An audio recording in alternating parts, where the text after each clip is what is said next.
जय हिंद साथियों, मैं अमित सिंह तोमर अमित लाइव एकेडमी पर आप सभी का स्वागत करता हूं दोस्तों।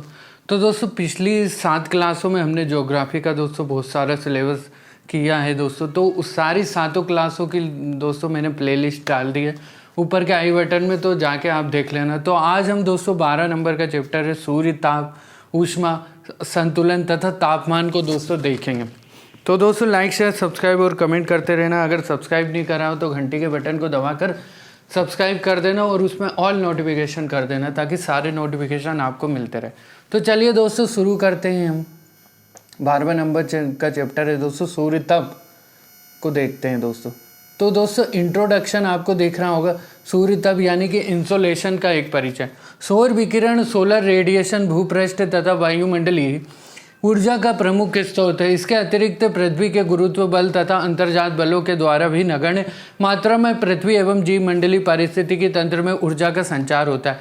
तापीय दशाओं में यह विभिन्नता पृथ्वी के भीतर अंतर्जात बलों को उत्पन्न करती है, जिससे धरातल पर उच्चावाचों का निर्माण होता है, जबकि गुरुत्व बल ढाल के माध्यम से भू आकृतिक प्रक्रमों को सक्रिय करता है तथा स्थितिज ऊर्जा को गतिज ऊर्जा में बदलने में सहायक होता है। सूर्य की सतह से ऊष्मा निरंतर लघु तरंगों के रूप में विकिरित होती रहती है। सूर्य से विकिरित होने वाले इस ताप को सूर्य ताप यानी कि इंसोलेशन कहते हैं। इंसोलेशन अंग्रेजी भाषा के शब्दों इनकमिंग सोलर रेडिएशन का संक्षिप्त रूप है। बाह्य सतह से यह ऊर्जा फोटोन के रूप में उत्सर्जित होती है। इस बाह्य सतह को फोटोस्फीयर कहते हैं। फोटोस्फीयर से ऊर्जा का विद्युत चुंबकीय तरंगों के रूप में विकिरण होता है। फिर है दोस्तों सौर स्थिरांक यानी कि सोलर कांस्टेंट को देखते हैं दोस्तों क्या है।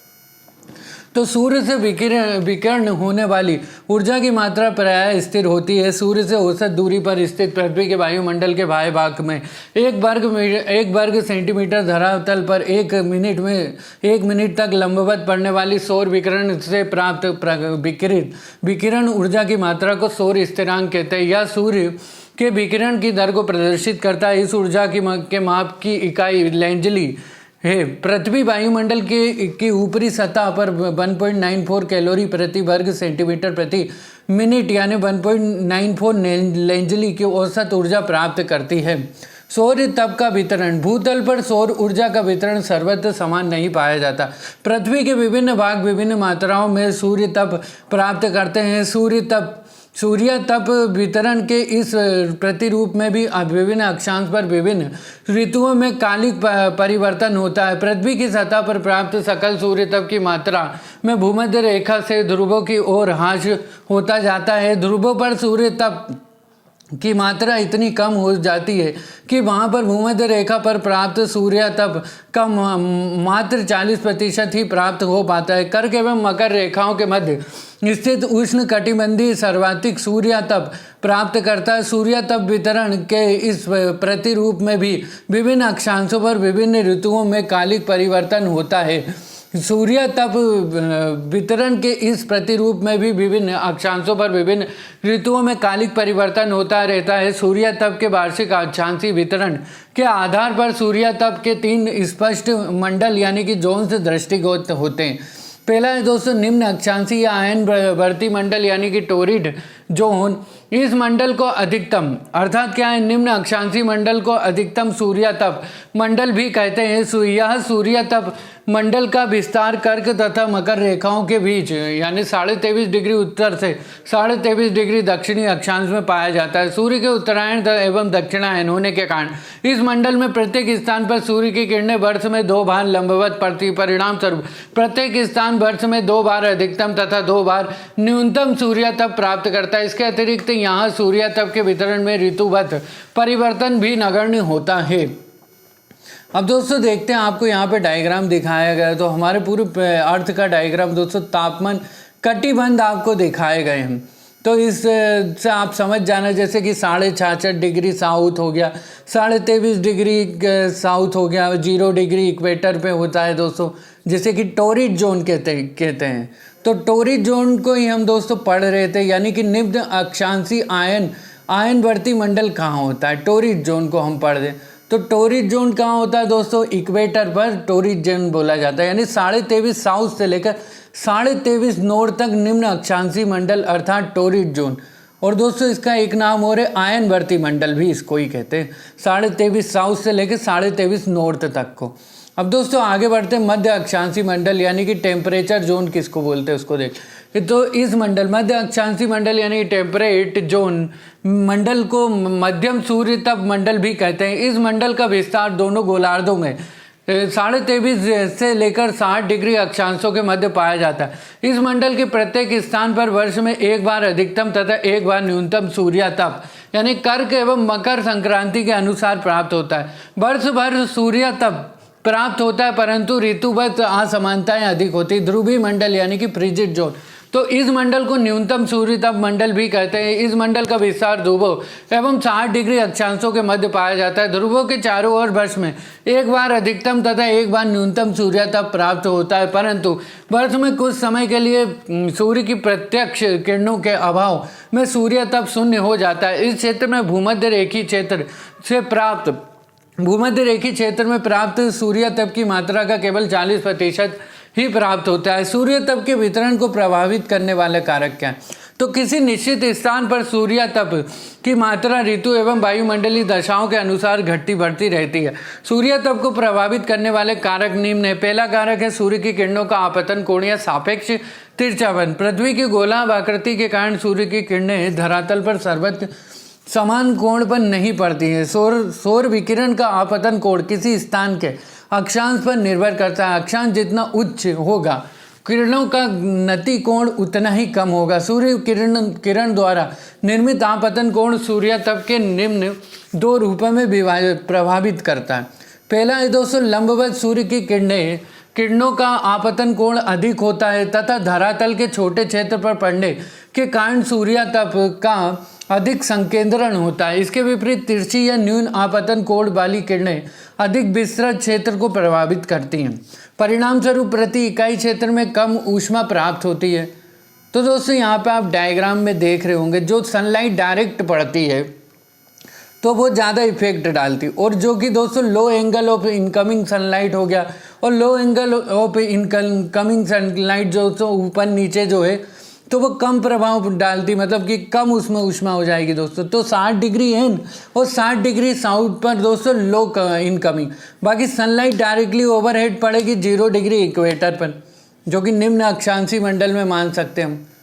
फिर है दोस्तों सीधी रेखा को किरणों को वायुमंडल की अपेक्षाकृत पतली परत को पार करना होता है, जबकि तिरछी किरणों को वायुमंडल की मोटी परतों को पार करना पड़ता है। लंबवत किरणों की तुलना में सूर्य की तिरछी किरणों द्वारा अधिक दूरी तय किए जाने के कारण मार्ग में परावर्तन, प्रकीर्णन एवं अवशोषण की प्रक्रियाओं द्वारा सौर्य ऊर्जा का क्षय हो जाता है। परिणाम स्वरूप सूर्यातप की प्राप्त होने वाली मात्रा भी कम हो जाती है। सेकेंड है दोस्तों दिन की अवधि। तो दिन की अवधि क्या होती है उससे भी बहुत सारी चीज़ें निर्भर करती हैं दोस्तों। तो दिन की अवधि को आंशिक रूप से अक्षांश द्वारा और आंशिक रूप से वर्ष के मौसम द्वारा नियंत्रित किया जाता है। यदि अन्य दशाएं समान हो तो दिन की अवधि जितनी अधिक होगी सूर्यातप की मात्रा उतनी ही अधिक होगी। तो दोस्तों ग्रीष्म काल में दिन की लंबाई अधिक होने से प्राप्त की गई सूर्यातप की मात्रा भी अधिक होती है। इसके विपरीत शीतकाल में दिन की लंबाई छोटी होने के कारण प्राप्त की गई सूर्यातप की मात्रा भी कम होती है। पृथ्वी के अपने अक्ष पर 23.5 डिग्री के झुकाव के साथ घूर्णन तथा परिक्रमण करने के कारण धरातल पर सभी जगह दिन की अवधि एक समान नहीं होती है। भूमध्य रेखा पर वर्ष भर दिन और रात 12 घंटे के होते हैं। भूमध्य रेखा से ध्रुवों की ओर जाने पर दिन की अवधि बढ़ती या घटती जाती है। अभी दोस्तों वायुमंडल की पारदर्शिता क्या है? तो पृथ्वी की सतह पर पहुंचने से पहले सूर्य की किरणें वायुमंडल से होकर गुजरती हैं। वायुमंडल की पारदर्शिता मेघों की उपस्थिति एवं उनकी मोटाई, जलवाष्प, धूल कणों की सांद्रता आदि पर निर्भर करती है। इनके द्वारा सौर विकिरणों का परावर्तन, अवशोषण अथवा प्रकीर्णन होता है।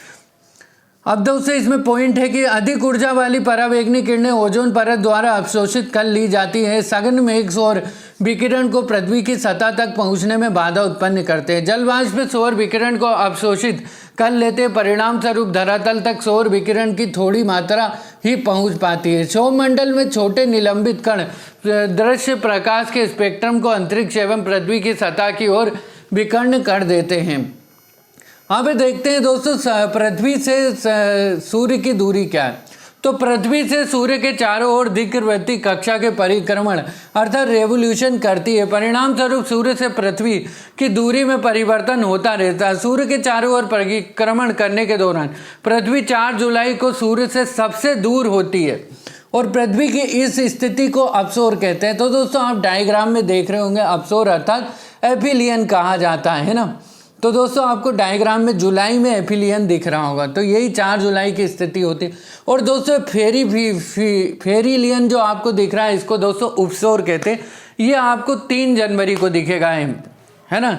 तो सबसे दूर जब होगा तो एफिलियन अर्थात अपसोर होता है, और सबसे पास होता है 3 जनवरी को दोस्तों पृथ्वी सूर्य के, तो उस दिन फेरिलियन अर्थात उपसोर होता है। 3 जनवरी को पृथ्वी सूर्य से सबसे निकट होती। पृथ्वी की इस स्थिति को उपसौर यानी फेरिलियन कहा जाता है। इसलिए पृथ्वी द्वारा प्राप्त वार्षिक सूर्यातप अपसौर की अपेक्षा उपसौर में अधिक होता है। फिर भी सूर्यातप की भिन्नता का यह प्रभाव दूसरे कारकों जैसे कि स्थल एवं समुद्र का वितरण तथा वायुमंडल परिसंचरण के द्वारा कम हो जाता है। यही कारण है कि सूर्यातप की यह भिन्नता पृथ्वी की सतह पर होने वाले प्रतिदिन के मौसम परिवर्तन पर अधिक प्रभाव नहीं डाल पाती है। अब देखते हैं दोस्तों सौर कलंक को, सन स्पॉट को। तो दोस्तों ये है कि सौर कलंक सूर्य की बाह्य सतह फोटोस्फीयर में विद्यमान गहरे रंग के शीतल क्षेत्र है। ये गहरे रंग के इसलिए दिखाई देते हैं क्योंकि इनका तापमान आसपास के तापमान से कम होता है। यह सूर्य द्वारा उत्सर्जित विकिरण की मात्रा में परिवर्तन के कारण उत्पन्न होता है। यह परिवर्तन चक्रीय रूप में घटित होता है। औसतन एक चक्र लगभग 11 वर्षों में पूर्ण होता है। जब सौर कलंकों की संख्या में वृद्धि हो जाती है तो सूर्यातप की मात्रा भी बढ़ती है, लेकिन यहाँ वृद्धि लगभग नगण्य होती है। आप वायुमंडल का तापमान एवं शीतलन दोस्तों देखते हैं कि क्या होता है। तो सूर्य वायुमंडलीय ताप और ऊर्जा का मुख्य स्रोत है। वायुमंडलीय तापन में सम्मिलित 4 प्रक्रियाएं निम्नलिखित है। पहली है दोस्तों विकिरण अर्थात रेडिएशन। तो देखते हैं रेडिएशन क्या होता है दोस्तों। तो रेडिएशन अर्थात विकिरण के अंतर्गत ताप का स्थानांतरण विद्युत चुंबकीय विकिरणों के माध्यम से अंतरिक्ष से सीधे वातावरण में होता है। विकिरण में विद्यमान फोटोन कण वायुमंडल में उपस्थित वायु कणों के साथ टकराते हैं और इस प्रकार ऊर्जा का स्थानांतरण होता है। कोई भी वस्तु चाहे गर्म हो या ठंडी नियमित रूप से विकिरण का उत्सर्जन करती। इस विकिरण का तरंग दैर्घ्य वस्तु की सतह के तापमान पर निर्भर करता है। एक वस्तु जितनी गर्म होगी वह उतनी ही अधिक ऊर्जा का विकिरण करेगी और उसका तरंग दैर्घ्य उतना ही लघु होगा। इस ऊर्जा का कुछ हिस्सा ताप के रूप में महसूस किया जाता है एवं कुछ हिस्सा प्रकाश के रूप में दिखाई देता है। दूसरी तरफ पृथ्वी की अपेक्षाकृत ठंडी सतह वायुमंडल में दीर्घ तरंगों के रूप में ऊर्जा विकिरण करती है, जिसे पार्थिव विकिरण यानी कि टेरेस्ट्रियल रेडिएशन कहा जाता है। वायुमंडल लघु तरंगों के लिए पारदर्शी और दीर्घ तरंगों के लिए अपारदर्शी होती है। दीर्घ तरंग दैर्घ्य विकिरण को वायुमंडलीय गैसों में मुख्यतः कार्बन डाइऑक्साइड एवं अन्य ग्रीन हाउस गैसों द्वारा अवशोषित कर लिया जाता है। इस प्रकार वायुमंडल मुख्यतः पार्थिव विकिरण द्वारा अप्रत्यक्ष रूप से गर्म होती है, ना कि सीधे सूर्य तप से। अब दोस्तों चालन अर्थात कंडक्शन को देखते हैं। तो असमान ताप वाले 2 पिंडों के एक दूसरे के संपर्क में आने पर गर्म से ठंडे पिंड की ओर होने वाले ऊर्जा के प्रवाह को चालन कहा जाता है। ऊर्जा का स्थानांतरण तब तक होता रहता है जब तक दोनों पिंडों का तापमान एक समान नहीं हो जाता अथवा उनमें संपर्क टूट नहीं जाता। वायुमंडल में चालन की प्रक्रिया धरातलीय सतह और वायुमंडल के संपर्क वाले क्षेत्र पर पार्थिव विकिरण द्वारा होती है। हालांकि वायुमंडल को ऊष्मा प्रदान करने की यहाँ एक गौण प्रक्रिया है। वास्तव में वायु ऊष्मा की कुचालक है, जिस कारण यह प्रक्रिया वायुमंडल की निचली परतों में अधिक होती है जहां वायु धरातल के सीधे संपर्क में आती है। संवहन अर्थात कॉन्वेक्शन को देखते हैं दोस्तों। तो संवहन में दोस्तों इस प्रक्रिया में ऊर्जा को स्वयं अणुओं की गति द्वारा स्थानांतरित किया जाता है। पृथ्वी के संपर्क में आने वाली वायु गर्म होकर धाराओं के रूप में लंबवत ऊपर उठती है और वायुमंडल में ताप का संचरण करती है। वायुमंडल के लंबवत तापन की यह प्रक्रिया संवहन कहलाती है। वायु गर्म होकर फैलना प्रारंभ करती है, जिससे इसका घनत्व कम हो जाता है और यह ऊपर की ओर उठने लगती है। गर्म वायु के लगातार ऊपर उठते रहने से वायुमंडल की निचली परत में रिक्तता उत्पन्न होने लगती है। परिणाम स्वरूप ठंडी वायु धरातल के निकट क्षैतिज दिशा में प्रवाहित होती हुई इसकी रिक्तता को क्या है दोस्तों पूर्ण कर देती है। ऊर्जा स्थानांतरण की यह प्रक्रिया केवल क्षोभ मंडल तक ही सीमित है, आपको ये ध्यान रखना है दोस्तों। अब दोस्तों जैसा कि आप डायग्राम में दिख रहे होंगे, डायग्राम में विकिरण को भी दिखाया गया अर्थात रेडिएशन को, संवहन अर्थात कंडक्शन को दिखाया गया और चालन को भी दिखाया गया है दोस्तों। संवहन अर्थात कॉन्वेक्शन, सॉरी दोस्तों कॉन्वेक्शन कहते हैं संवहन को, और चालन को दोस्तों कंडक्शन कहते हैं। तो कॉन्वेक्शन क्या होता है दोस्तों, एक से दूसरी जगह तप्त जाएगा, मतलब कि गर्म स्थान में अब अगर कोई चीज़ आप रखोगे तो टेम्परेचर क्या होगा दोस्तों बदलेगा, मतलब एक से दूसरी जगह पे जाएगा, ये कॉन्वेक्शन होता है। और रेडिएशन को तो जानते ही होंगे, डायरेक्ट क्या होता है दोस्तों, ये डायरेक्ट मतलब इफेक्ट करता है रेडिएशन। अब दोस्तों इसमें हम देखते हैं कि विकिरण संवहन एवं चालन प्रक्रिया में क्या क्या हम अंतर बोल ले या फिर दोस्तों इनमें क्या क्या थोड़ा सा डिफरेंस होता है, देखते हैं इसको। तो दोस्तों माध्यम जब चालन होगा दोस्तों तो माध्यम की आवश्यकता नहीं होगी, संवहन में भी माध्यम की आवश्यकता होगी, चालन में भी माध्यम की आवश्यकता होगी और संवहन में भी माध्यम की आवश्यकता होगी, जबकि विकिरण में माध्यम की आवश्यकता नहीं पड़ती है। और निर्वात में ऊर्जा का स्थानांतरण चालन में संभव नहीं होता है, वैसे ही दोस्तों संवहन में भी संभव नहीं होता निर्वात में, जबकि विकिरण में संभव होता है दोस्तों निर्वात में ऊर्जा का स्थान। फिर ऊर्जा का स्थानांतरण दोस्तों देखते हैं, तो चालन में दोस्तों ऊर्जा का स्थानांतरण माध्यम के अणुओं के कंपन द्वारा होता है, संवहन में माध्यम के अणुओं की ऊर्ध्वमुखी गति द्वारा ऊर्जा का स्थानांतरण होता है, और विकिरण में माध्यम क्या होता है दोस्तों अप्रभावित होता है। अब ऊर्जा के स्थानांतरण की गति देखते हैं, तो चालन में दोस्तों ऊर्जा के स्थानांतरण की गति जो होती किसी भी दिशा में हो सकती है, और संवहन में दोस्तों ऊर्जा के स्थानांतरण की गति जो होती है दोस्तों वो भी अर्धमुखी स्थानांतरण की गति अर्धमुखी दिशा में हो सकती है। और रेडिएशन में दोस्तों यानी विकिरण में सभी दिशाओं में सीधी रेखा में गति हो सकती है। प्रक्रिया की गति दोस्तों, तो चालन में दोस्तों प्रक्रिया की गति धीमी होती, संवहन में तीव्र होती प्रक्रिया की गति, और विकिरण में दोस्तों तीव्रतम अर्थात प्रकाश की गति से प्रक्रिया होती है। रेडिएशन में अभिवहन यानी कि एडवेक्शन क्या होता है, वायु के क्षैतिज संचलन से होने वाला तापीय स्थानांतरण अभिवहन कहलाता है। यह वायु अपने उत्पत्ति स्थल की विशेषताओं को अपने साथ लेकर चलती है। गर्म स्थानों से उत्पन्न होकर चलने वाली वायु के मार्ग में आने वाले स्थानों के तापमान में वृद्धि हो जाती है। इसके विपरीत यदि वायु ठंडे स्थानों से उत्पन्न होकर चलती है, इसके मार्ग में आने वाले स्थानों के तापमान में गिरावट हो जाती है। लंबवत संचलन की अपेक्षा वायु का क्षैतिज संचलन तुलनात्मक रूप से अधिक महत्वपूर्ण होता है। उष्ण कटिबंधीय प्रदेशों में विशेषता उत्तरी भारत में गर्मियों में चलने वाली स्थानीय पवन लू का अभिवहन का ही परिणाम है। मध्य अक्षांश में दैनिक मौसम में आने वाली अधिकांश भिन्नताएं अभिवहन से ही संबंधित होती हैं। अब दोस्तों इसी में एक टेबल दी गई है, उसको भी देख लेते हैं दोस्तों। तो ये टेबल में क्या, तो इन प्रक्रियाओं के अतिरिक्त भी कुछ अन्य प्रक्रियाएं भी वायुमंडलीय तापन तथा शीतलन के लिए उत्तरदायी। प्रकीर्णन अर्थात स्कैटरिंग, प्रकीर्णन की प्रक्रिया में माध्यम में कुछ प्रकीर्णकों जैसे कि कणों बूंदों घनत्व में अंतर के कारण प्रवेशी सूर्य तप का सीधी रेखा से विभिन्न दिशाओं में विपतन होता है। धूल कण प्रदूषक हिम मेघ बूंदे तथा जलवाष्प आदि वायुमंडल के प्रमुख प्रकीर्णक है। विसरित विकिरण अर्थात डिफ्यूज रेडिएशन क्या होता है, मेघों तथा वायुमंडल द्वारा प्रवेशी सूर्य तप को भी विसरित किया जाता है तथा पृथ्वी पर यह विसरित विकिरण के रूप में प्रवेश करता है। यह प्रकीर्णित ऊर्जा का निम्नवर्ती घटक यानी कि डाउनवर्ड कंपोनेंट है।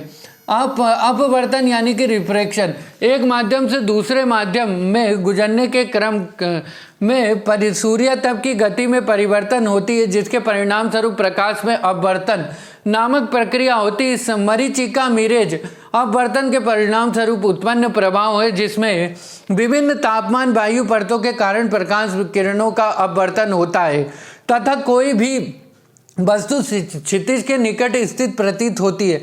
एल्बिडो को देखते हैं दोस्तों। तो एल्बिडो किसी सतह की अंतर्भू परावर्तक विशेषता है या उपलब्ध सूर्य तप में से किसी सतह द्वारा अवशोषित होने वाली मात्रा पर आवश्यक नियंत्रण है। यह परावर्तित सूर्य तप के प्रतिशत के रूप में वर्णित किया जाता है। एल्बिडो में वृद्धि तथा मेघों के द्वारा लघु तरंगों वाले विकिरण के परावर्तन को क्लाउड एल्बिडो फोर्सिंग कहा जाता है। इसके अतिरिक्त मेघ एक उचालक के रूप में कार्य करते हैं तथा दीर्घ तरंग दैर्ध्य को बाहर जाने से रोकते हैं, जिससे न्यूनतम तापमान में वृद्धि होती है। मेघों द्वारा ग्रीन हाउस तापन में वृद्धि को क्लाउड ग्रीन हाउस फोर्सिंग कहते हैं। अब दोस्तों इसी में आप देख रहे होंगे दोस्तों, ये डायग्राम को दोस्तों आप स्क्रीनशॉट लेना है ना। तो इसमें दोस्तों दो डायग्राम, पहले में उच्च मेघ अर्थात नेट ग्राउंड हाउस फोर्सिंग तथा वायुमंडलीय तापमान दिखाया गया है, और सेकंड में दोस्तों सेकंड डायग्राम में निम्न मेघ अर्थात नेट एल्बिडो फोर्सिंग तथा वायुमंडलीय शीतलन दिखाया गया। तो दोस्तों ये डायग्राम का स्क्रीनशॉट ले लेना दोस्तों, है ना। तो जो भी दोस्तों अवशोषित नहीं होती है, परावर्तित होकर चली जाती है, भाई एल्बिडो कहते हैं। जैसे कि ग्लोबल डिमिंग को देखते हैं दोस्तों हम, तो ग्लोबल डिमिंग अर्थात यह पृथ्वी की सतह पर पहुंचने वाली सौर किरणों के हर्ष को वर्णित करता है, जिसके कारण प्रदूषण, एरोसोल तथा मेघ हैं। संभवतः इसके प्रभाव से वैश्विक तापन का स्तर अपने वास्तविक स्तर से कम प्रतीत होता है। अब दोस्तों पृथ्वी का ऊष्मा बजट देखते हैं। तो पृथ्वी तथा उसके वायुमंडल को निरंतर सौर ऊर्जा की प्राप्ति हो रही है। सौर विकिरणों की अनवरत प्राप्ति के पश्चात भी पृथ्वी के औसत तापमान में कोई परिवर्तन नहीं होता। ऐसा तभी संभव है जब सौर विकिरण द्वारा सूर्य तप के रूप में प्राप्त ऊष्मा एवं पार्थिव विकिरण द्वारा अंतरिक्ष में विमोचित ऊष्मा समान हो। इस तरह से प्राप्त प्रवेशी और विकिरण अर्थात लघु विकिरण और बहिर्गामी पार्थिव विकिरण यानी कि दीर्घ विकिरण के मध्य संतुलन बना रहता है। ताप का यह संतुलन पृथ्वी के ऊष्मा बजट के रूप में जाना जाता है। मान लीजिए कि वायुमंडल की ऊपरी सतह पर प्राप्त सूर्य तप 100% है। वायुमंडल से गुजरते हुए ऊर्जा का कुछ अंश परावर्तित, प्रकीर्णित एवं अवशोषित हो जाता है। केवल शेष भाग ही पृथ्वी की सतह तक पहुंचता है। 100 इकाई में से 35 इकाइयाँ पृथ्वी के धरातल पर पहुंचने से पहले ही अंतरिक्ष में परावर्तित हो जाती। इस परावर्तित होने वाले विकिरण का विवरण निम्नानुसार है। बादलों के ऊपरी छोर से परावर्तित 27 इकाइयाँ होती है दोस्तों। पृथ्वी के हिमाच्छादित क्षेत्रों द्वारा परावर्तित 2 इकाइयाँ होती और वायुमंडल द्वारा अंतरिक्ष में प्रकीर्णित 6 इकाइयाँ होती हैं। अर्थात कुल परावर्तित विकिरण कितनी हो गई दोस्तों? 35 इकाइयाँ। अब सौर विकिरण की इस परावर्तित मात्रा को पृथ्वी का एल्बिडो कहते हैं।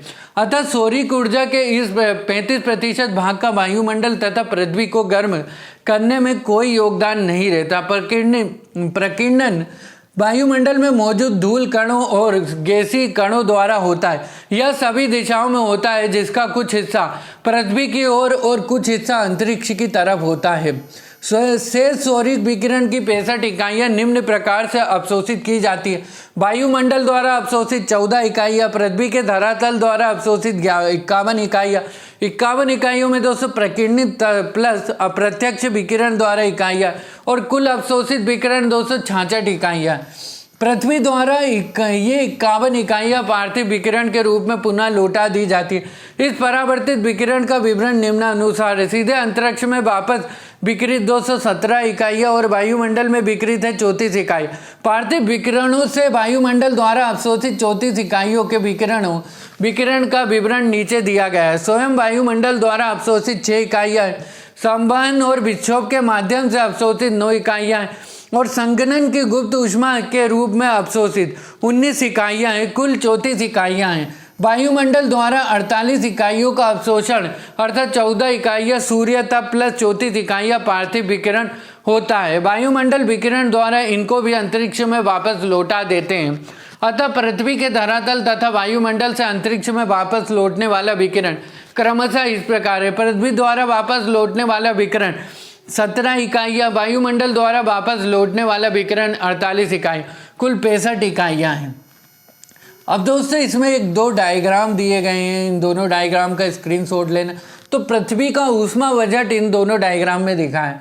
इसमें दोस्तों लघु तरंगों द्वारा पहले डायग्राम में सौर विकिरण दिखाया गया, तो अंतरिक्ष में प्रकीर्णन दोस्तों दिखाया गया है -6 और कुल सौर विकिरण 100 दिखाया। अंतरिक्ष द्वारा परावर्तित बादल द्वारा 27 हो गया और पृथ्वी द्वारा 2 विकिरण होता है। जैसे कि बादल द्वारा विकिरण 100 प्रत्यक्ष +34 हो गई दोस्तों, और +17 प्रकीर्णित विकिरण और +14 वायुमंडल द्वारा अवशोषित। तो पृथ्वी द्वारा अवशोषित, पृथ्वी द्वारा अवशोषित, है ना। तो दोस्तों सेकंड में दिखाया गया डायग्राम में दीर्घ तरंगों द्वारा पृथ्वी का विकिरण। तो पृथ्वी से अंतरिक्ष की ओर विकिरण कितने होता है दोस्तों? 17, है ना। तो पृथ्वी से विकिरण दोस्तों +6 और -17 मतलब कि 23 देता है। तो दोस्तों 6 अवशोषित हो गया और 17 चला गया। और प्रक्षोभ एवं संवहन द्वारा दोस्तों, और ऐसे ही दोस्तों आप देख लेना पूरा स्क्रीनशॉट लेकर डायग्राम को दोस्तों। इस प्रकार पृथ्वी की सतह पर प्रवेशी सौरिक विकिरण तथा बहिर्गामी पार्थिव विकिरण की हमेशा समान होती है, जिससे धरातल पर ऊष्मा संतुलन बना रहता है। यही पृथ्वी का ऊष्मा बजट अथवा ऊष्मा संतुलन है। अब आते हैं दोस्तों दूसरी तरफ, देखते हैं पृथ्वी का अंशीय अक्षांशीय ऊष्मा बजट क्या है। तो दोस्तों समस्त भूतल का औसत वार्षिक तापमान सदैव समान रहता है, क्योंकि पृथ्वी द्वारा प्राप्त प्रवेशी विकिरण तथा पृथ्वी द्वारा बहिर्गामी विकिरण समान हो जाते हैं, परंतु पृथ्वी के प्रत्येक अक्षांश पर प्राप्त ऊष्मा तथा बहिर्गामी ऊष्मा में समानता नहीं हो पाती, अतः उस अक्षांश का ऊष्मा बजट संतुलन नहीं होता है। जैसे कि पहले व्याख्या की जा चुकी है कि पृथ्वी की सतह पर प्राप्त विकिरण की मात्रा में भिन्नता पाई जाती है। पृथ्वी के कुछ भागों में विकिरण संतुलन में अधिशेष पाया जाता है, परंतु कुछ भागों में ऋणात्मक संतुलन होता है। तो दोस्तों यहाँ पे आपको डायग्राम दिख रहा होगा दोस्तों, डायग्राम में आपको दिख जाएगा पृथ्वी का अक्षांशीय ऊष्मा संतुलन क्या है। अब दोस्तों आगे देखते हैं कि चित्र में पृथ्वी के वायुमंडलीय तंत्र के निवल विकिरण में अक्षांशीय भिन्नता को दर्शाया गया। यह चित्र दर्शाता है कि निवल विकिरण में अधिशेष 40 डिग्री उत्तरी व दक्षिणी अक्षांशों के मध्य अधिक है, परंतु ध्रुवों के पास कमी पाई जाती है। इसका अर्थ है कि इसका अर्थ है कि उष्ण कटिबंधीय क्षेत्रों को धीरे धीरे गर्म होते जाना चाहिए और आर्कटिक और अंटार्कटिक को ठंडा, लेकिन वास्तव में ऐसा नहीं होता। उष्ण कटिबंधीय क्षेत्रों से तापीय ऊर्जा का ध्रुवों की ओर पुनर्वितरण होता है। यही कारण है कि उष्ण कटिबंधीय ताप संचयन के बावजूद अधिकाधिक गर्म नहीं होता जाता है और ना ही उच्च अक्षांश ताप की अत्यधिक कमी के कारण ठंडा होता जाता है।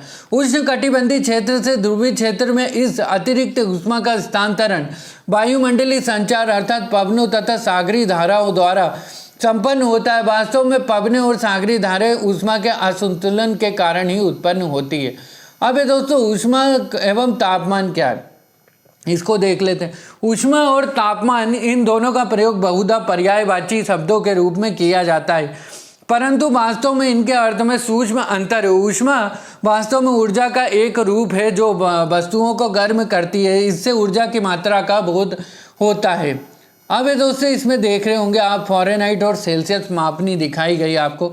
तो फ़ारेनहाइट स्केल पे लिखा है दोस्तों कि F = 9/5 C + 32 डिग्री सेल्सियस, और सेल्सियस स्केल पे लिखा है दोस्तों C = 5/9 F - 32 डिग्री लिखा है। फ्रीजिंग पॉइंट दोस्तों 32 डिग्री पे दिख रहा है और बॉइलिंग पॉइंट आपको 212 डिग्री पर दिख रहा है, 100 डिग्री सेल्सियस पे दिख रहा है ना। तो दोस्तों ये फ़ारेनहाइट का इसका डायग्राम आप बना सकते हैं मेंस में। तापमान ऊष्मा की तीव्रता यानी तप्तता की गहनता की एक निर्धारित पैमाने पर माप है। यह किसी पदार्थ की ऊष्मीय अवस्था को प्रकट करता है। तापमान में अंतर ऊष्मा संचार की दिशा को निर्धारित करता है। वायुमंडल का तापमान संपूर्ण पृथ्वी पर एक समान नहीं होता, इसमें स्थानिक और कालिक भिन्नता पाई जाती है। किसी स्थान का तापमान काफ़ी सीमा तक उस स्थान द्वारा प्राप्त होने वाले सूर्य ताप पर निर्भर करता है। धरातल पर तापमान का वितरण अत्यधिक महत्वपूर्ण होता है, क्योंकि पृथ्वी पर विभिन्न प्रकार के जलवायु प्रदेशों, वनस्पति प्रदेशों, जीव जंतुओं तथा मानव जीवन आदि का अस्तित्व मूल रूप से तापमान के वितरण पर आधारित होता है। अब दोस्तों तापमान को प्रभावित करने वाले कारक क्या है? तो सूर्य तप का अक्षांशीय वितरण एक समान नहीं होता। किसी स्थान के तापमान पर निम्न कारकों का प्रभाव पड़ता है। पहला है दोस्तों अक्षांशीय स्थिति। किसी भी स्थान का तापमान उस स्थान द्वारा प्राप्त सूर्य तप की मात्रा पर निर्भर करता है, जो कि सूर्य की किरणों के सापेक्ष तिरछेपन पर निर्भर करती है, जो किसी स्थान के अक्षांश पर निर्भर करती है। भूमध्य रेखा पर सूर्य की किरणें वर्ष भर लंबवत पड़ती है। भूमध्य रेखा से ध्रुवों की ओर जाने पर सूर्य की किरणों का झुकाव बढ़ता जाता है। इस कारण सामान्यतः वायु भूमध्य रेखा से ध्रुवों की तरफ वायु का तापमान कम होने लगता है। सागर तल से ऊंचाई को देखते हैं दोस्तों, तो पृथ्वी विकिरण द्वारा वायुमंडल की निचली परत ऊपरी परतों की तुलना में अधिक गर्म होती है। उदाहरण के लिए अंबाला, जो कि 30 डिग्री 21 नॉर्थ पर स्थित है, और शिमला 31 डिग्री 6 नॉर्थ पर लगभग समान अक्षांश पर अवस्थित है, लेकिन शिमला का औसत तापमान अंबाला की तुलना में बहुत कम है। ऐसा इसलिए क्योंकि अंबाला समुद्र तल से 272 मीटर की ऊंचाई पर मैदानी भाग में स्थित है, जबकि शिमला समुद्र तल से 2202 मीटर की ऊंचाई पर अवस्थित है। अन्य शब्दों में तापमान सामान्यतः ऊंचाई बढ़ने के साथ घटता है। ऊंचाई बढ़ने के साथ तापमान घटने की दर को सामान्य तापमान दर अर्थात नॉर्मल लैप्स कहते हैं। यह दर प्रति 1000 मीटर की ऊंचाई बढ़ने पर 6.5 डिग्री सेल्सियस है। यही कारण है कि भूमध्य रेखीय क्षेत्र में भी पर्वतों की चोटियां हिमाच्छादित होती है, जैसा अफ्रीका में माउंट किलिमंजारो। अब दोस्तों इसी में आगे बढ़ते एल्टीट्यूड, और ये आपको दोस्तों डायग्राम दिखा देता हूँ। एक डायग्राम है सागर तल से ऊंचाई का दोस्तों डायग्राम है ये। तो इसमें दोस्तों आपको चोटी दिख रही, पीक दिख रही, ऊष्मा अवशोषण हेतु भूमि का कम क्षेत्र उपलब्ध है ना दोस्तों। आधार क्या है? ऊष्मा अवशोषण हेतु भूमि का अधिक क्षेत्र उपलब्ध। सघन वायु से विरल वायु का दोस्तों ऊंचाई दिख रही है कि 0 मीटर से 5000 मीटर तक क्या क्या स्थिति होगी। तो 0 मीटर पे 19.5 डिग्री सेल्सियस होगा, फिर 1000 मीटर पे 13 डिग्री सेल्सियस, 2000 मीटर पे 6.5 डिग्री सेल्सियस, और 3000 मीटर पे दोस्तों 0 डिग्री सेल्सियस हो जाता है, और 4000 मीटर पे -6.5 डिग्री सेल्सियस, और 5000 मीटर पे दोस्तों -13 डिग्री सेल्सियस हो जाता है। मतलब प्रत्येक ऊंचाई में प्रत्येक 1000 मीटर की वृद्धि के साथ तापमान में 6.5% की गिरावट होती है। अब दोस्तों इसी में आगे बढ़ते सागर से दूरी एवं महासागरीय धाराएं क्या है? तो स्थल की अपेक्षा सागर धीमी गति से गर्म एवं ठंडा होता है, इसलिए सागर के ऊपर स्थल की अपेक्षा तापमान में भिन्नता कम होती है। तटीय क्षेत्र में दिन के समय सागर समीर और रात के समय स्थल समीर का अनुभव होता है। तटीय क्षेत्रों के तापमान पर इसका समकारी प्रभाव रहता है। ठंडी व गर्म महासागरीय धाराएं तटीय क्षेत्रों के तापमान को प्रभावित करती। गर्म सागरीय धाराओं के कारण समीपवर्ती क्षेत्रों का तापमान सामान्य से अधिक हो जाता है। उसी प्रकार ठंडी धाराएं अपने निकटवर्ती क्षेत्रों के तापमान को कम कर देती हैं। उष्ण कटिबंधीय एवं उपोष्ण कटिबंधीय क्षेत्रों के पश्चिमी तटों पर ठंडी धाराएं प्रवाहित होती हैं, जिससे इन तटीय क्षेत्रों के औसत तापमान अपेक्षाकृत कम होते हैं एवं साथ ही दैनिक एवं वार्षिक तापांतर भी कम होते हैं। अब दोस्तों यहाँ पे आप देख रहे होंगे डायग्राम में दोस्तों सरफेस ओशन करेंट आपको दिखाया जा रहा है, अर्थात महासागरीय धाराएं एवं तापमान आपको दिखाया जा रहा है। तो दोस्तों इसको देख लेना। इसमें वार्म करेंट को, गर्म धाराओं को किससे दिखाते? पूरी ब्लैक लाइन है, और दोस्तों कोल्ड करेंट को दोस्तों थोड़ी सी ब्लैंक लाइन सी दिखाई जा रही है आपको, है ना। तो इन धाराओं को देख लेना दोस्तों। जैसे कि दोस्तों साउथ ओशन में कैसी धारा बह रही है? तो ठंडी धारा बह रही है ना। और दोस्तों जैसे अब साउथ पैसिफिक ओशन में कैसी धारा बह रही है? तो वार्म करेंट बह रहा है दोस्तों, है ना। तो इस डायग्राम के मदद से आप दोस्तों गर्म धाराएं तथा ठंडी धाराओं को याद कर सकते हैं। अब दोस्तों आगे बढ़ते हैं, इसी में देखते हैं उष्ण कटिबंधीय एवं उपोष्ण कटिबंधीय क्षेत्रों के पूर्वी तट के साथ गर्म महासागरीय धाराएं प्रवाहित होती, जिसके कारण यहाँ तापमान अधिक हो जाता है। उच्च अक्षांशों के पूर्वी तट के साथ ठंडी महासागरीय धाराएं प्रवाहित होती है, जिसके कारण यहाँ तापमान अत्यधिक कम हो जाता है। उच्च अक्षांशों के पश्चिमी तट के साथ गर्म महासागरीय धाराएं प्रवाहित होती है, जिसके कारण इन क्षेत्रों में ग्रीष्म ऋतु अपेक्षाकृत कम गर्म और शीत ऋतु अपेक्षाकृत मृदु होती है। उत्तरी अटलांटिक प्रवाह, जो एक गर्म महासागरीय धारा पश्चिमी यूरोप के तटीय क्षेत्रों जैसे कि नॉर्वे और ब्रिटिश द्वीपों के तापमान को गर्म रखता है और बंदरगाह को हिम मुक्त रखता है। वायु राशियों का परिसंचरण। वायु राशियां पवनों के रूप में तापमान के पुनर्वितरण में सहायता करती है। गर्म वायु राशियों से प्रभावित होने वाले स्थानों का तापमान अधिक एवं शीत वायु राशियों से प्रभावित स्थानों का तापमान कम हो जाता है। हालांकि इन वायु राशियों का प्रभाव उस अवधि तक सीमित रहता है जब तक ये उस स्थान पर रहती है। फ्रांस में चलने वाली स्थानीय ठंडी पवन मिस्ट्रल यहाँ के तापमान को कम कर देती है। सहारा के रेगिस्तान में चलने वाली सिरोको एक गर्म पवन है जो इटली, माल्टा आदि का तापमान को बढ़ा देती है। ढाल, छाया और अभिमुख को दोस्तों देखते हैं। Slope, shelter and aspect. पर्वत का जो ढाल सूर्य के सम्मुख होता है वहां पर सूर्य की किरणें सीधी पड़ती हैं। इस कारण प्रत्यक्ष किरणों से अधिक ऊर्जा मिलने के कारण तापमान अधिक हो जाता है। विपरीत ढाल पर तिरछी किरणों के कारण तापमान कम हो जाता है। जैसा कि दोस्तों आप डायग्राम में देख रहे होंगे दोस्तों, तो ढाल, छाया और अभिमुख का प्रभाव। तो दोस्तों ये कभी आपको क्वेश्चन आ जाए तो मेंस में ये डायग्राम आप बना सकते हैं, स्क्रीनशॉट इसका ले सकते हैं। तो दोस्तों 1100 मीटर, 1700 मीटर, 2400 मीटर, 3000 मीटर और नेवल जोन, मॉस एंड लिंचेस दोस्तों आपको दिखाया है। साउथ और नॉर्थ दिखा रहा है। तो दोस्तों जोन्स आपको दिखाए जा रहे हैं कि क्या क्या प्रभाव पड़ेगा ढाल, छाया और अभिमुख का प्रभाव। अब दोस्तों आगे बढ़ते हैं। इसमें पर्वतों के खड़े ढाल एवं मंद ढाल की अपेक्षा तापमान में तेजी से परिवर्तन का अनुभव होता है।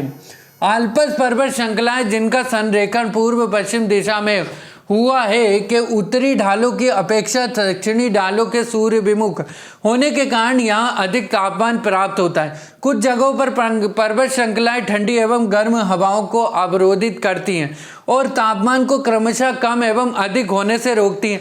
यह प्रभाव ऐसे क्षेत्रों में पाया जाता है जहाँ पर्वतमाला हवाओं के सम्मुख मार्ग में आती हैं। इस तरह की दशा हिमालय पर्वतीय क्षेत्रों में मिलती है। हिमालय पर्वतीय श्रृंखलाएं उत्तर से आने वाली ठंडी हवाओं को रोककर प्रायद्वीपीय भारत के तापमान को कम होने से रोकती हैं। अब दोस्तों धरातली सतह की प्रकृति देखते हैं। तो रंग, वनस्पति, मृदा, भू उपयोग, हिम आवरण आदि के संदर्भ में धरातली सतह की प्रकृति किसी भी स्थान के तापमान को प्रभावित करती है। उष्ण और उपोष्ण कटिबंधीय मरुस्थलीय भागों में उच्च तापमान होता है क्योंकि रेतीली सतह सौर विकिरणों के अधिकांश भाग को अवशोषित कर लेती है। हिम का एल्बिडो अधिक होता है, अतः यहाँ सूर्य ताप की अधिक मात्रा को बिना अवशोषित किए परावर्तित कर देती है। अब दोस्तों यहाँ पे एक डायग्राम आपको दिख रहा होगा। डायग्राम में दोस्तों आपको दिखाएगा विभिन्न पदार्थों का एल्बिडो क्या होता है।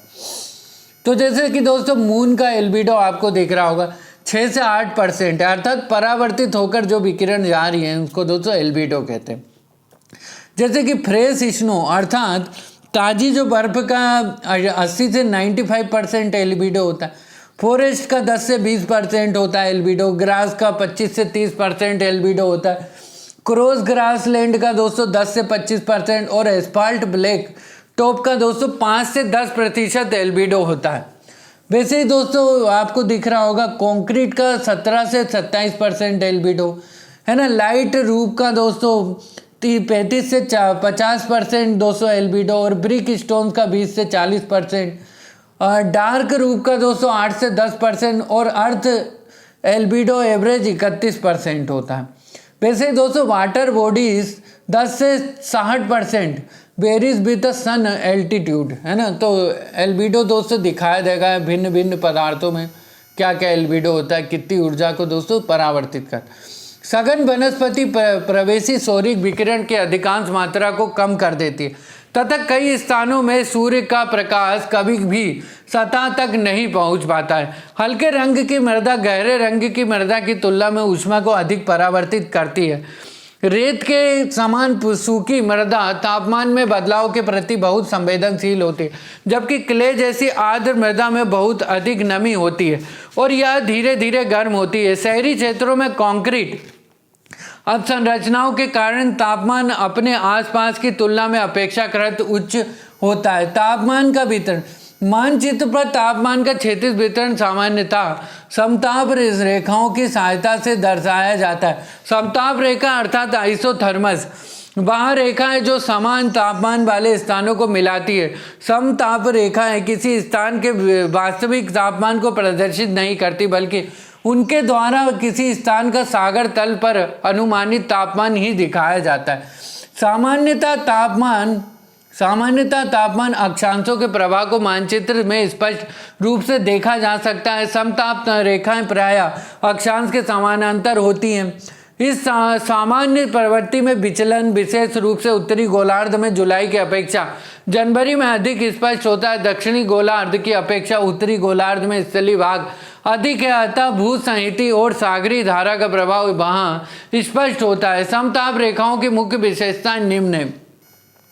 तो दोस्तों क्या क्या विशेषताएं, और दोस्तों डायग्राम में आपको दोस्तों दिखाया गया है कि जनवरी के महीने में समताप रेखाएं कैसी होती है ना। तो ये डायग्राम का दोस्तों स्क्रीनशॉट ले लेना। तो दोस्तों जनवरी में कैसी होती हैं, है ना। तो थर्मल इक्वेटर, और ये डायग्राम देख लेना दोस्तों, कहीं -25 डिग्री सेल्सियस, कहीं 20 डिग्री सेल्सियस, कहीं पे 10 डिग्री सेल्सियस और कहीं पे 30 डिग्री सेल्सियस, है ना। तो दोस्तों जनवरी के महीने में ये समताप रेखाएं। अब दोस्तों समताप रेखाएं प्रायः भूमध्य रेखा के समांतर होती हैं। ये ध्रुवों की ओर क्रमागत रूप से तापमान में कमी को दर्शाती हैं। तापमान में परिवर्तन की दर समताप रेखाओं के मध्य दूरी द्वारा निर्धारित होती है। पास खींची गई समताप रेखाएं तापमान में तीव्रता से परिवर्तन को दर्शाती है और तीव्र ताप प्रवणता को प्रदर्शित करती है। जनवरी में समताप रेखाएं महासागर के ऊपर उत्तर की ओर तथा महाद्वीपों के ऊपर दक्षिण की ओर विचलित हो जाती है, जिसके दो प्रमुख कारण गर्म व ठंडी समुद्री धाराओं की उपस्थिति।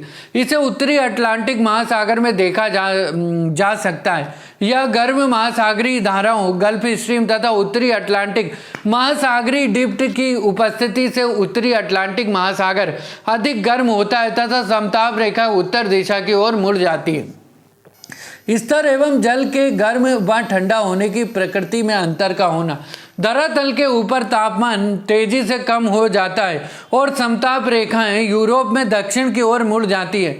यह साइबेरिया के मैदान पर ज़्यादा स्पष्ट होता है। दक्षिणी गोलार्ध में महाद्वीपीय भागों की कमी के कारण तापमान पर महासागरों का स्पष्ट प्रभाव देखा जाता है। यहाँ समताप रेखाएं लगभग अक्षांशों के समानांतर चलती हैं तथा उत्तरी गोलार्ध की अपेक्षा भिन्नता कम होती है। यहाँ 20 डिग्री सेल्सियस, 10 डिग्री सेल्सियस एवं 0 डिग्री सेल्सियस की समताप रेखाएं क्रमशः 25 डिग्री दक्षिण, 45 डिग्री दक्षिण तथा 60 डिग्री दक्षिण अक्षांश के समांतर पाई जाती हैं। अब दोस्तों यहाँ पे आपको डायग्राम में जुलाई के महीने में क्या क्या समताप रेखाएं दोस्तों कैसे चलती, तो इनका स्क्रीनशॉट ले लेना दोस्तों, डायग्राम बना लेना। जैसे कि दोस्तों 10 डिग्री सेल्सियस की, 20 डिग्री सेल्सियस की, 0 डिग्री सेल्सियस, 20 डिग्री सेल्सियस की क्या क्या चलती है दोस्तों जुलाई के महीने में। अब दोस्तों जुलाई में समताप रेखाएं, जुलाई में समताप रेखा प्रायः अक्षांशों के समांतर चलती विषुवत रेखी महासागरों पर तापमान 27 डिग्री सेल्सियस से अधिक होता है। एशिया के उपोष्ण कटिबंधीय स्थलीय भागों में 30 डिग्री उत्तरी अक्षांश का तापमान 30 डिग्री सेल्सियस से अधिक पाया जाता है। 40 डिग्री उत्तरी एवं 40 डिग्री दक्षिणी अक्षांशों पर तापमान 10 डिग्री दर्ज किया गया। तापांतर को दोस्तों देखते हैं। किसी स्थान के तापमान में दैनिक एवं मौसमी परिवर्तन देखने को मिलते हैं। अधिकतम तथा न्यूनतम तापमानों के अंतर का तापांतर कहा जाता है। दैनिक तापांतर का दैनिक प्रारूप, जिसे हम सामान्य रूप से अनुभव करते हैं, छोटे समय अंतराल पर तापमान परिवर्तन को दर्शाता है। जब दिन शांत होता है अर्थात विक्षोभ प्रक्रिया रहित होती है, दिन शांत हो और मेघाच्छादन कम हो तो सूर्योदय के ठीक पहले वायु का तापमान सामान्यतः न्यूनतम स्तर पर पहुंच जाता है।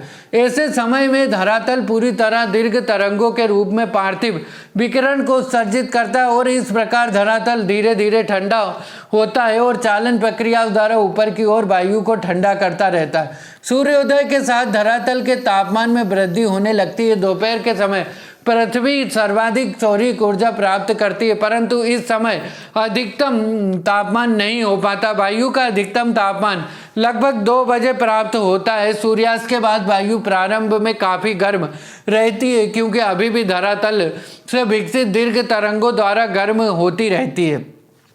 रेगिस्तानी क्षेत्रों में आमतौर पर दैनिक तापमान में सबसे अधिक भिन्नता होती है, जबकि निम्न भूमि जैसे कि घाटी आदि क्षेत्रों में आमतौर पर तापांतर अल्प होता है।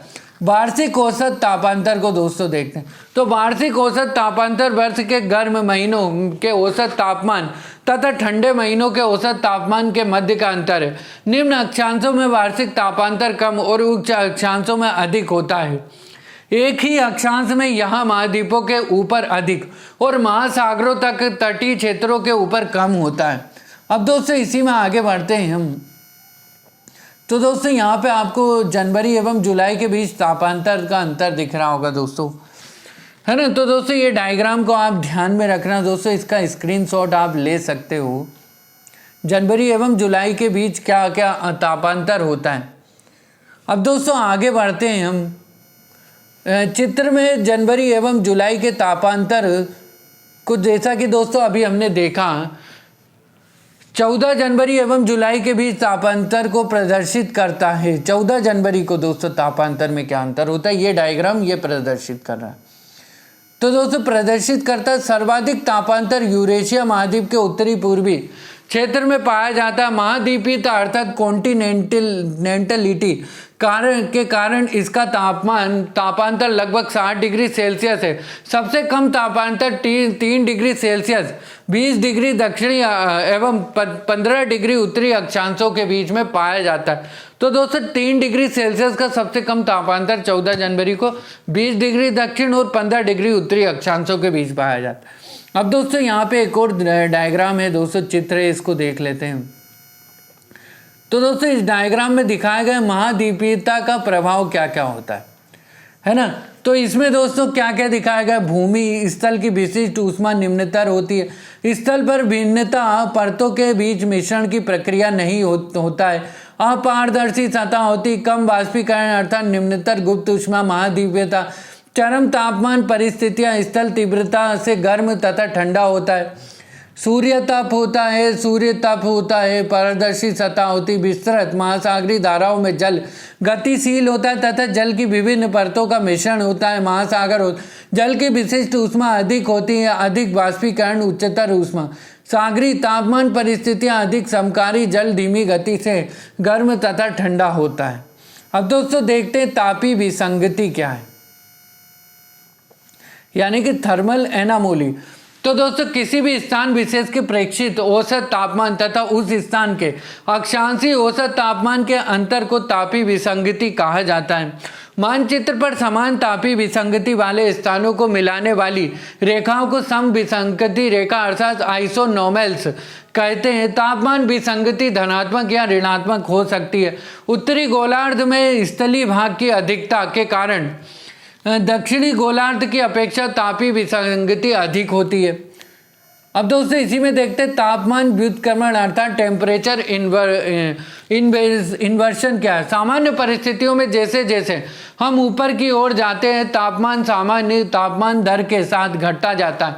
यह दर 6.5 डिग्री सेल्सियस प्रति 1000 मीटर है, परंतु इस सामान्य ताप पतन के विपरीत कभी कभी कालिक तथा स्थानीय रूप से ऊंचाई के साथ तापमान में वृद्धि देखी जाती है। ऊंचाई के साथ तापमान की इस वृद्धि को तापमान का व्युत्क्रमण कहा जाता है। ऐसी विपरीत तपी दशा में वायु की शीतल परतें नीचे एवं गर्म परतें ऊपर स्थापित हो जाती है। तापमान का व्युत्क्रमण कुछ विशेष दशाओं में होता है जिन्हें नीचे वर्णित किया गया है। शीतकालीन लंबी रातें अर्थात शीत ऋतु की मेघविहीन लंबी रात तथा शांत वायु व्युत्क्रमण के लिए आदर्श दशाएं हैं। दिन में प्राप्त ऊष्मा रात के समय विकिरित कर दी जाती है और सुबह तक धरातल के समीप स्थित वायु अपने ऊपर की वायु से अधिक ठंडी हो जाती है। ध्रुवीय क्षेत्रों में वर्ष भर तापमान व्युत्क्रमण होना सामान्य है। अब दोस्तों तापमान का व्युत्क्रमण को देख लेते हैं। जैसे कि दोस्तों आप यहाँ पे देख रहे होंगे हैं, कोल्ड एयर, वार्मर एयर आपको दिखाई जा रही, वैसे ही फिर से कोल्ड एयर दिखाई जा रही। तो तापमान कैसा होता है, फॉरेस्ट में दिख रहा है, फ्रीजिंग दिख रहा है दोस्तों। तो डायग्राम का स्क्रीनशॉट लेके दोस्तों याद कर लेना, डायग्राम मेंस में बना देना, नंबर आपको मिल जाएंगे। अब दोस्तों स्वच्छ तथा मेघ रहित आकाश। जब आकाश स्वच्छ होता है तो पार्थिव विकिरण बिना किसी रुकावट के अंतरिक्ष में परावर्तित हो जाती है, परंतु मेघों के होने से पार्थिव विकिरण बाधित हो जाता है, इसलिए धरातल जल्दी से ठंडा हो जाता है और इसी के साथ इसके संपर्क में आने वाली वायु भी ठंडी हो जाती है, जबकि ऊपरी वायु परतें अपेक्षाकृत गर्म रहती है। शुष्क पवन को देखते हैं। जलवाष्प युक्त आर्द्र पवन पार्थिव विकिरण का अधिक अवशोषण कर लेती है, लेकिन शुष्क पवन पार्थिव विकिरण को अवशोषित नहीं करती और विकिरण वापस अंतरिक्ष में परावर्तित हो जाती। शांत और स्थिर वायुमंडल। शांत वायुमंडल दशाओं में वायु धरातल के पास अधिक समय तक रहती है एवं धरातलीय तापीय विशेषताओं को ग्रहण कर लेती है। इसके विपरीत प्रवाहित पवनें अपने संपर्क में आने वाली गर्म और ठंडी वायु को अधिक समय तक स्थिर नहीं रहने देती एवं अपने साथ विस्थापित करती रहती। हिमाच्छादित धरातल। हिमाच्छादित क्षेत्रों में अधिक एल्बिडो के कारण सौर्य विकिरण की कम मात्रा प्राप्त होती। रात्रि के समय पार्थिव विकिरण के कारण ऊष्मा की अधिकांश मात्रा वायुमंडल में वापस परावर्तित हो जाती है और धरातल ठंडा हो जाता है। इसके कारण संपर्क में आने वाली वायु भी ठंडी हो जाती है, लेकिन ऊपरी परत हमेशा गर्म रहती है। भूपृष्ठीय ताप व्युत्क्रमण वायुमंडल के निचले स्तर में स्थिरता उत्पन्न करता है।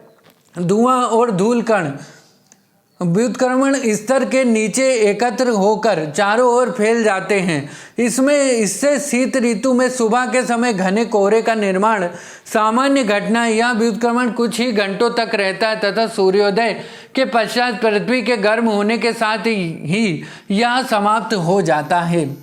अब दोस्तों इसमें ही देखते हैं, पहाड़ी और पर्वतीय क्षेत्रों में वायु अववाह के कारण व्युत्क्रमण की उत्पत्ति होती है। पहाड़ियों तथा पर्वतों पर रात में ठंडी हुई वायु गुरुत्वाकर्षण बल के प्रभाव में भारी और घनी होने के कारण लगभग जल की तरह कार्य करती और ढाल के साथ ऊपर से नीचे उतरती। यह घाटी की तली में गर्म वायु के नीचे एकत्र हो जाती। इसे वायु अववाह कहते हैं। इस प्रकार घाटी की तलहटी में तापमान की व्युत्क्रमणता उत्पन्न हो जाती है। मानव जीवन पर तापमान के व्युत्क्रमण का प्रभाव। शहरों में तापीय व्युत्क्रमण के कारण वायुमंडल में उपस्थित अशुद्धता जैसे कि धुआं, धूलकण तथा अन्य अशुद्धियां वायु में ऊपर तक नहीं जा पाती। इसे शीत ऋतु में धरातल के पास घने कोहरे का निर्माण होता है, जिससे श्वसन संबंधी समस्याएं उत्पन्न होती। तुषार या पाला आर्थिक दृष्टिकोण से हानिकारक होता है। इसके प्रभाव से रातों रात फलों के बाग, खड़ी फसलें आदि नष्ट हो जाती हैं। घाटियों में लोग पर्वतों के ऊपरी ढलानों पर सीढ़ीदार खेत बनाते हैं तथा रहने के लिए आवास का निर्माण भी करते हैं। शहरी ऊष्माद्वीप अर्थात अर्बन हीट आइसलैंड देखते हैं। तो शहरीकरण मुख्य रूप से प्रदूषण बढ़ाने, वातावरण के भौतिक और रासायनिक गुणों में परिवर्तन और मिट्टी की सतह के आच्छादित कर पर्यावरण का नकारात्मक प्रभाव डालता है। इन सभी प्रभावों का संचयी प्रभाव शहरी ऊष्माद्वीप माना जाता है। शहरी ऊष्माद्वीप को किसी भी मानव निर्मित क्षेत्र के तापमान में वृद्धि के रूप में परिभाषित किया जाता है, जिसमें आसपास के क्षेत्रों के कम तापमान के प्राकृतिक परिदृश्य का प्रतिनिधित्व करने वाले ठंडे क्षेत्रों के बीच मानव निर्मित क्षेत्र एक विशिष्ट गर्म द्वीप के रूप में स्थित रहता है। अब दोस्तों यहाँ पे आपको शहरी ऊष्माद्वीप दिख रहा होगा दोस्तों, उसका डायग्राम दिख रहा होगा। तो दोस्तों इसमें लेट आफ्टरनून क्या लिखा, आफ्टरनून टेम्परेचर डिग्री सेल्सियस में है ना, 30, 31, 32, 33 क्या क्या रहता है दोस्तों। अब दोस्तों इसी में आगे बढ़ते हैं। हालांकि ऊष्माद्वीप किसी भी ग्रामीण क्षेत्र या किसी अन्य पैमाने पर निर्मित हो सकता है, परंतु शहर इसके लिए सर्वाधिक उपयुक्त होते हैं क्योंकि उनकी सतह सामान्यता ऊष्मा की बड़ी मात्रा मुक्त कर सकती है। ऊष्मादीप गर्मियों में ऊर्जा की मांग, वातानुकूलन लागत, वायु प्रदूषण और ग्रीन हाउस गैस उत्सर्जन, गर्मी से संबंधित बीमारियों और मृत्यु दर में वृद्धि से विभिन्न समुदायों को प्रभावित कर सकते हैं। इसके प्रमुख कारण वाहन, गहरे रंग के फुटपाथ, बहुमंजिला इमारतें और एयर कंडीशनर है। इनमें से वातानुकूलन यंत्र का उपयोग सर्वाधिक हानिकारक है। ऊष्मादीप के प्रभाव को कुशल शीतलन प्रणाली विकसित कर, इमारतों के साथ पौधारोपण कर तथा फुटपाथ पर परावर्तक रंगों के प्रयोग से कम किया जा सकता है। नोट यहाँ पे एक दोस्तों लिखा है, शहरी ऊष्मादीप, ग्रीन हाउस प्रभाव आदि विषयों की अभी हम दोस्तों आगे के अध्याय में इसकी चर्चा करेंगे दोस्तों। तो दोस्तों अब हम अगला अध्याय पढ़ेंगे, भूगोल का 13वां अध्याय, वायुदाब एवं वायुमंडलीय संरचना। तो दोस्तों इसको अगली क्लास में देखते हैं दोस्तों, इस अध्याय को, जिसको कि हम दोस्तों 238 नंबर के पेज से पढ़ेंगे, वायुदाब एवं वायुमंडलीय परिसंचरण को। तो दोस्तों लाइक शेयर सब्सक्राइब और कमेंट करते रहना, ज़्यादा से ज़्यादा लोगों को शेयर करना ताकि सभी तक हेल्प पहुँचे दोस्तों। तो दोस्तों हम मिलते हैं अगली क्लास में, जिसमें कि हम वायुदाब एवं वायुमंडलीय परिसंचरण को पढ़ेंगे। 13वां अध्याय है दोस्तों ये। तो ऊपर के आई बटन में दोस्तों मैंने प्लेलिस्ट डाल दी है, प्लेलिस्ट में जाके सारे वीडियो देख लेना, है ना। तो वरना दोस्तों प्लेलिस्ट का नाम है ज्योग्राफी प्री कम मेंस। तो दोस्तों सारे वीडियो देख लेना, 7 वीडियो दोस्तों बना दिए और ये 8वां वीडियो, तो इसको भी प्लेलिस्ट में डाल दूंगा। तो दोस्तों हम मिलते हैं अगली क्लास में। जय हिंद, जय भारत, वंदे मातरम। मिलते हैं अगली क्लास में।